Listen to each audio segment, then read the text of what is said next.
দেখুন, ধরুন 8 থেকে 10 জন এই সরকারের মন্ত্রী এবং অন্যান্য বিভিন্ন বড় বড় গুরুত্বপূর্ণ পদে আসীন ব্যক্তিবর্গের আপনার ডুয়াল সিটিজেনশিপ আছে বলে ধরে নেওয়া হয়। সমাজে এগুলি আলোচনা উঠছে, আরও কিছুদিন পর আরও তীব্রভাবে উঠবে। সেই ক্ষেত্রে সরকারের স্বচ্ছতা নিয়ে কিন্তু প্রশ্ন ওঠে, এবং এই যে কোথায় কাকে নিয়োগ দিচ্ছেন, তার ব্যাকগ্রাউন্ড কি, দেশের জন্য কী কদ্দূর কী করেছেন, এগুলোর পরিপূর্ণভাবে স্বচ্ছতা এই সরকার আপনার বজায় রাখছেন বলে আমার মনে হয় না। আপনি যদি আমি আর একটু পরিষ্কার করে বলি, যেমন ধরুন সাম্প্রতিককালে হুট করে আমরা দেখলাম জাতীয় একজন উপদেষ্টা, ন্যাশনাল সিকিউরিটি অ্যাডভাইজার, জাতীয় নিরাপত্তা বিষয়ক অ্যাডভাইজার তৈরি করে হলেন। তো জাতীয় নিরাপত্তার ব্যাপারে প্রথম কথা হচ্ছে যে অন্য সাধারণ মানুষরা বা যারা আপনার সামরিক বাহিনীর সঙ্গে যুক্ত বা সামরিক বাহিনীর অনেক ভারপ্রাপ্ত অবসরপ্রাপ্ত কর্মকর্তারা এটাকে রিয়্যাক্ট করেছেন, আমি এখানে ওখানে দেখেছি। আবার উল্টাটাও অনেকে বলেছেন। একটা জাতীয় নিরাপত্তা বলতে আমি মনে করি না শুধু মিলিটারি নিরাপত্তাই বোঝায়, সামরিক নিরাপত্তাই বোঝায়। ফলে জাতীয় নিরাপত্তার জন্য যে কমিটি থাকে তার প্রধান কিংবা তার সদস্যরা সবাই আপনার সামরিক বাহিনী থেকে আসতে হবে এমন কোনো কথা নেই। জাতীয় নিরাপত্তা বলতে আজকের দুনিয়ায় খাদ্য নিরাপত্তা বোঝায়, স্বাস্থ্য নিরাপত্তা বোঝায়, সফটওয়্যার যে সমস্ত হার্ডওয়্যার সিকিউরিটি না এবং সফটওয়্যার সিকিউরিটি বলতে যা বোঝায়, তো এগুলি বোঝায় একজন সিভিলিয়ান এখানে হতে পারে। আচ্ছা, অনেক দেশে আছে আবার অনেক দেশে নাই, কিন্তু সেখানে সামরিক কর্মকর্তাদের রাখা অত্যন্ত গুরুত্বপূর্ণ, কারণ এন্ড অফ দি ডে আপনার টেরিটোরিয়াল সভরেন্টি রক্ষা করার জন্য শেষ পর্যন্ত সামরিক বাহিনীর উপর ভর করা ছাড়া একটা জনগোষ্ঠীর কোনো পথ থাকে না। কিন্তু প্রশ্নটা হচ্ছে, যাকে আমরা করলাম উনি কি এই দেশের পুরোপুরি নাগরিক, নাকি তার কোনো দ্বৈত নাগরিকত্ব আছে, তিনি অন্য কোনো দেশের নাগরিক আছেন কি না, এগুলি নিয়ে প্রশ্ন উঠেছে। কিন্তু তারা এখনও পর্যন্ত জবাব দিচ্ছেন না, বা যদি কেউ বলে থাকেন যে কোথায় প্রশ্ন উঠেছে, আমরা এই প্রশ্নটা তুললাম।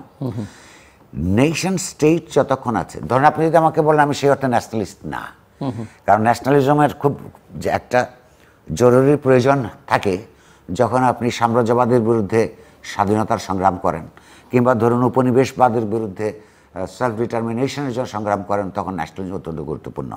কিন্তু একটা নেশন স্টেট হয়ে যাওয়ার পর তাকে চেষ্টা করতে হয় যে বৃহত্তর নেশন যেটা, তার পক্ষে আরও ছোট ছোট যারা জাতিসত্তা আছে তাদেরকে সঙ্গে করে এক ধরনের একটা জনগোষ্ঠী ভিত্তিক দেশ গড়ে তুলবার।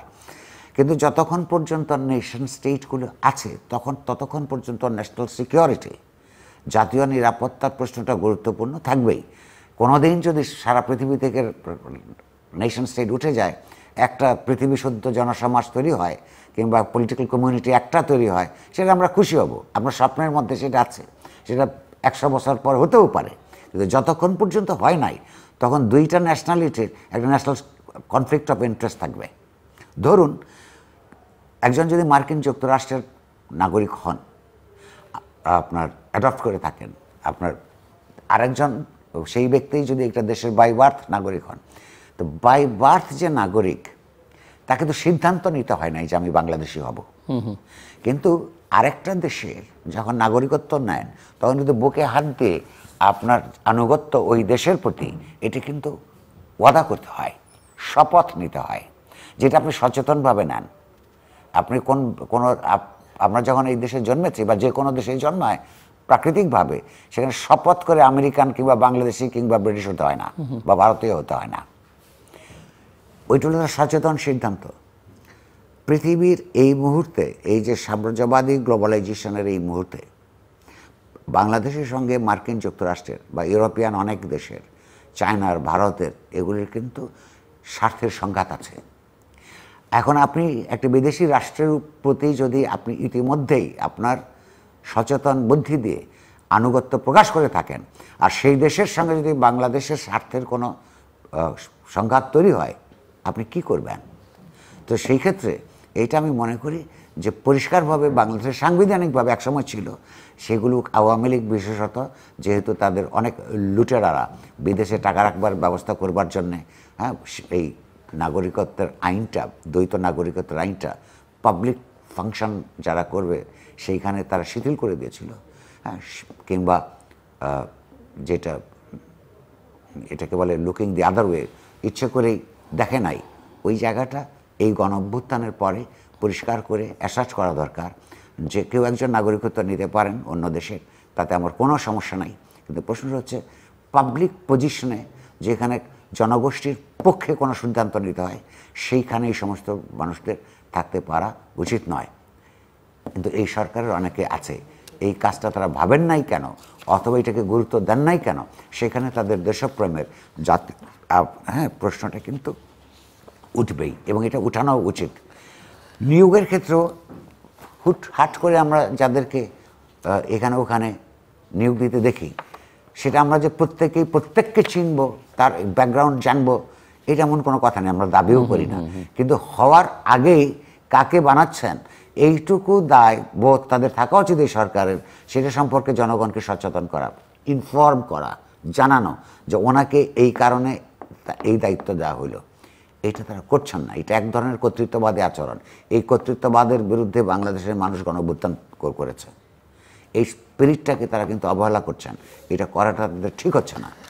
বাংলাদেশের রাজনীতিতে এই মুহূর্তে আরেকটা বিষয় অত্যন্ত গুরুত্বপূর্ণ লক্ষ্য করা যাচ্ছে যে রাজনীতির গতি প্রকৃতি সরকার বা রাজনৈতিক দলগুলো এখন যতটা না ডমিনেট করছে তার চাইতে সামাজিক যোগাযোগ মাধ্যম, এবং সেখানে কিছু প্রভাবশালী দেশের ভেতর থেকে বাইরে থেকে তারা সেটা করবার চেষ্টা করছেন। আপনি এর মানে দেশে সামাজিক যোগাযোগ মাধ্যম কিংবা ধরুন রেগুলার যে সংবাদ মাধ্যম, তারা তাদের কাজ করবেই। কিন্তু প্রশ্নটা হচ্ছে তাদের অনেকেই অনেক কিছু ডিকটেট করছে, এবং সেই ডিকটেটস অনুযায়ী কাজ হচ্ছে, যেটা আমাদের অনেকেরই পছন্দ হচ্ছে না। আমরা মনে করি না যে এটা দেশের জন্য ভালো, ওনারা এটা দেশের জন্য ভালো মনে করতে পারেন। কিন্তু প্রশ্নটা হচ্ছে এই ঘটনাটা কখন ঘটে? যখন দেশের মধ্যে পলিটিক্যাল প্রসেস দুর্বল থাকে, যখন দেশে অনির্বাচিত সরকার থাকে। কারণ তাদের মাথায় একটা ভয় থাকে, যাদেরই কিছু অ্যাসার্ট করার অথবা তো কিছু নিউসেন্স ভ্যালু আছে, যেমন মিডিয়াতে মনে করেন আপনার আমার সমাজের মধ্যে কোনো সাংগঠনিক শক্তি নাই। ফলে যখন কোনো রাজনৈতিকভাবে একটা সরকারের পেছনে জনগণের অ্যাক্টিভ সাপোর্ট না থাকে, সাপোর্ট থাকে ক্রান্তিকালীন সময়, যেমন অন্তর্বর্তীকালীন সময়ের জন্য, কিন্তু এটা যখন প্রলম্বিত হয় বা হওয়ার ইচ্ছা থাকে, অথচ রাজনৈতিক দলগুলো ঠিকমতো তাদের রোল প্লে করে না বা করতে পারে না, তখন নিশ্চয়ই এই ধরনের শক্তি, এই ধরনের ইন্ডিভিজুয়ালস এবং এই সামাজিক মাধ্যমে যারা সক্রিয়, তারা অনেক বেশি প্রভাব বিস্তার করতে পারে। তো সেই প্রভাবের কাছে জনগণের সক্রিয় সমর্থন ছাড়া, সমর্থন আর সক্রিয় সমর্থন দুই জিনিস।